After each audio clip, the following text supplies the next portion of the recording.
On est back. Ok, en l'honneur de Megan Thee Stallion, on va commencer cette vidéo avec ça. Aujourd'hui, j'ai une présentation spéciale pour la communauté. Si on se fait copyright, on se fait copyright comme d'habitude. My life. Oh, baby, let's go. C'était assez pour tout le monde. C'était ça l'intro du vidéo, j'ai décidé, fait que...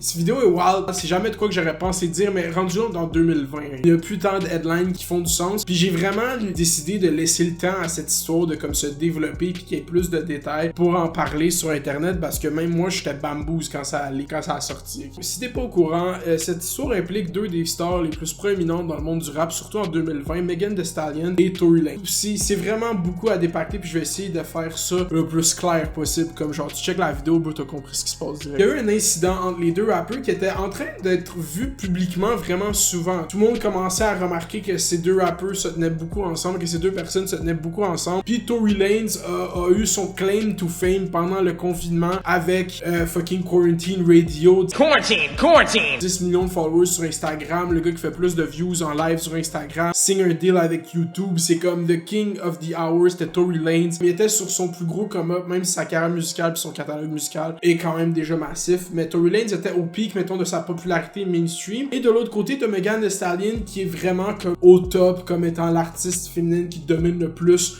les charts, la culture, TikTok, genre juste comme elle est partout. C'est l'acte féminin de l'heure dans le monde du hip-hop. Pas vous mentir, si t'as pas entendu that WAP, or that BAP, or that I'm a Savage, Classy Bougie, Ratchet, ils sont commencés à être vus vraiment souvent publiquement ensemble, mais c'est vraiment, le casting est vraiment différent. Les deux, d'un côté, on a Tory Lanez qui mesure 5 pieds 3, et de l'autre, on a Megan Thee Stallion qui mesure 5 pieds 11. Pourquoi c'est important? Je sais pas, j'avais envie de le dire. Le 16 juillet dernier, les deux ils chillaient ensemble, puis dans le fond, ils sont allés en live sur Instagram et ils étaient chez Kylie Jenner. Gros party chez Kylie Jenner, tout le monde est comme shit, Megan est en live avec Kylie, Tory Lanez est là, what, c'est comme yo, c'est du gros star system, qu'est-ce qui se passe? Là, ils font leur petit live sur Instagram, plus personne n'entend parler d'eux, jusqu'à quelques heures plus tard, en plein milieu de la nuit, ils se font arrêter, les deux sortant d'un VUS noir, puis personne ne sait trop qu'est-ce qui s'est passé, tout ce qu'on a, c'est des shots d'hélicoptère de Megan avec ses mains sur la tête, puis comme le LAPD qui a l'air de vouloir les press. Tory Lanez s'est fait arrêter et release on bail pour genre gun possession, parce que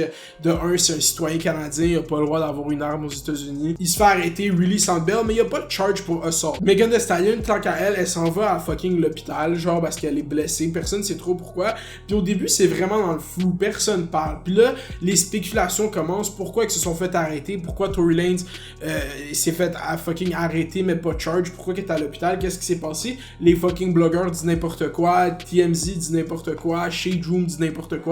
La seule chose qu'on a, c'est le statement de Megan Thee Stallion qui dit qu'elle a été victime d'un crime. La première fois qu'on a l'indication que Tory Lanez aurait fait de quoi envers Megan Thee Stallion, c'est quand il y a ce tweet. Puis il y a rien d'autre de dit publiquement sur cette situation pendant des semaines et des semaines. Jusqu'à temps que Megan Thee Stallion va sur IG Live, puis elle a l'air en tabarnak, je mets des extraits du IG Live dans la vidéo, où est-ce qu'elle dit très clairement I'm in the front seat, this nigga in the back seat. I'll get out the car, I'm done arguing, I don't want to argue no more. I'll get out. I'm walking away from out the back seat of the car, start shooting me. You shot me. I ain't get cut by no glass, but let me tell you why they saying that. I don't have to lie about that. Why would I lie? You want me to be a bad person so bad, and y'all motherfuckers want to believe the lie before you believe the truth. You shot me. You scared to come tell everybody that you fucking shot me. Et elle continue par expliquer la situation, disant qu'ils étaient dans la voiture, qu'ils se chicanaient, puis qu'ils étaient tannés, ils étaient parkés juste à côté d'où est-ce qu'elle dormait. Fait qu'elle a décidé de partir du char pour partir de la situation. Dans le char, il y avait 4 personnes. Il y avait elle, son ami, Tory Lanez, puis son bodyguard. Puis elle est partie. Et elle était plus sous le goût, elle était plus sous le bif. Puis j'imagine que Tory Lanez, à ces petites heures-là du matin, demon hours, anyways, fuck Tory Lanez. Mais il doit pas être chill à vivre, ce gars-là. Dans un élan de colère, Tory Lanez prend son gun qu'il avait sur lui et tire par terre, la touchant au pied ou des éclats lui blessant le pied. Elle montre elle avait déjà montré des photos des blessures qu'elle avait subies suite à cet incident. Puis là, fucking, elle dit ça genre juste comme blatantly sur Instagram. Elle dit qu'elle a rien dit à la police, qu'elle a pas collaboré à la police parce qu'elle voulait pas que Tory Lanez se fasse shot. Elle voulait pas dire qu'il y avait un gun dans le char parce qu'elle voulait pas qu'il se fasse shot à cause du climat actuel entre les forces policières puis la communauté noire aux États-Unis, ce qui est totalement fair, je comprends pourquoi elle a pas voulu sur le coup dire hey, on est un groupe à cette heure-là d'Afro-Américains armés, puis les gens du voisinage viennent de dire qu'on a entendu un coup de feu. Comme Megan Thee Stallion le mentionne dans son live, il y a eu un témoin de la situation. La police les arrête, Megan Thee Stallion s'en va à l'hôpital, puis la police la suit à l'hôpital, fait comme si mais elle était pas impliquée dans aucun crime, elle a juste décidé de pas collaborer. Elle dit qu'elle voulait pas gâcher sa vie à fucking Tory Lanez, qu'elle ressentait encore de l'empathie pour lui, ce qui est quand même noble. Tory Lanez toujours dans le grand silence. Tory Lanez au cours des derniers jours, depuis le live de Megan Thee Stallion, a perdu au-dessus de 200 000 followers sur Instagram et est complètement silencieux. Il y a des risques. S'il y a des charges qui sont press, comme le LAPD disent qu'ils sont en train de regarder, c'est l'arrestation puis c'est la déportation parce que c'est pas un citoyen américain, c'est notre honte canadienne. Faut être fier de nos talents canadiens. Là, la culture est fucking chamboulée. Tory Lanez le shot. Megan Thee Stallion est allée sur Instagram pour dire qu'est-ce qui s'est passé. Là, les gens qui prennent le quota à Tory Lanez disent que comment Megan Thee Stallion est allée snitch sur internet, mais je considère pas ça comme du snitching si tu t'es fait shot par le dude. À aucun moment il faudrait que tu pull up un gun pis tu tires pas juste sur une femme, mais tout le monde dit ça. J'écoute fucking Joe Biden podcast, bon, il est comme yo, I wouldn't ever shot a gun on a woman, yo, never pull a gun on your, yo, never pull a gun on nobody, ok?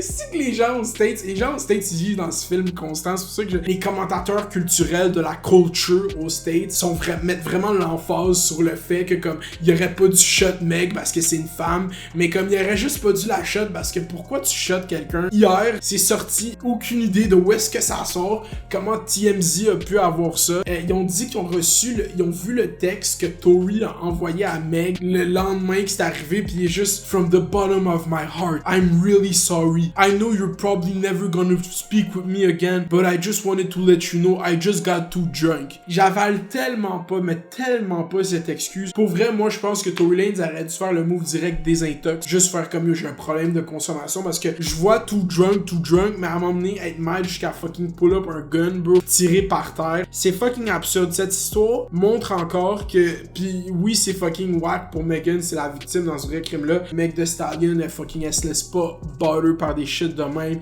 She's already back with that whack.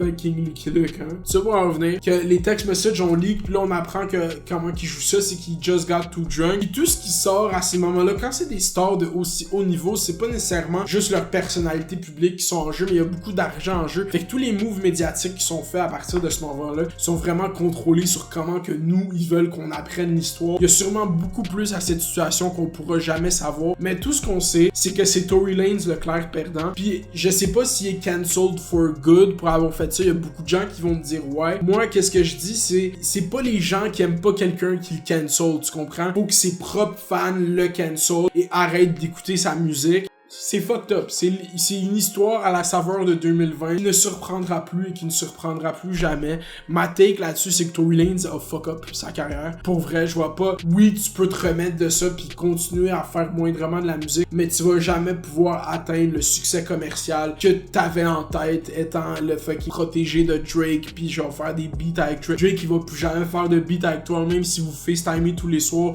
à vous envoyer des emojis de démons. Genre, c'est un peu dead pour le mainstream appeal de Tory Lanez, mais en 2020 il y a tellement de façons de monétiser une fanbase, fait que si sa fanbase, si 45%, 70% de sa fanbase décide qu'il continue à écouter sa musique sur Spotify, comme peu importe. On va voir. Moi en tant que tel, j'ai hâte de voir les développements, j'ai hâte de voir s'il va y avoir des legal actions pris contre Tory Lanez. C'est égal de voir s'il va être déporté pour vrai des États-Unis, puis qu'on va être pogné avec Tory Lanez back au Canada qui va tour à Windsor, puis comme imagine le tour pan-canadien de Tory Lanez, c'est comme il arrête à Magog, il arrête à fucking Windsor, à Yellowstone, c'est pas Yellowstone, Yellowknife, Saskatoon, des Maritimes, Halifax, yeah, tout ça pour revenir que c'est pas mal done pour Tory Lanez dans mon opinion. Puis je pense que c'est de voir à quel point ces stars-là sont mis sur des piédestals tellement immenses, puis tellement vénérés, puis chill avec Kylie Jenner, puis le soir d'après, ben yo, t'as shot une fille à terre, puis boum, tu dis plus rien pendant un mois, c'est quand même séquelles. Dis-moi qu'est-ce que vous pensez de cette histoire. Est-ce que vous allez continuer à écouter la musique à Tory Lanez? Moi, j'ai jamais vraiment été un fan de Tory Lanez. J'ai écouté des chansons de Tory Lanez quand il était sur des features, mais je suis pas comme quelqu'un qui va aller bump chick stay. Dites-moi si vous aimiez mieux le remix de Controlla à Tory Lanez ou l'original par Drake, c'est vraiment important. Ça va être tout pour moi aujourd'hui. Faites attention aux autres. Fais dos, fais bail, ça école, gang gang. Talk one. Talk one.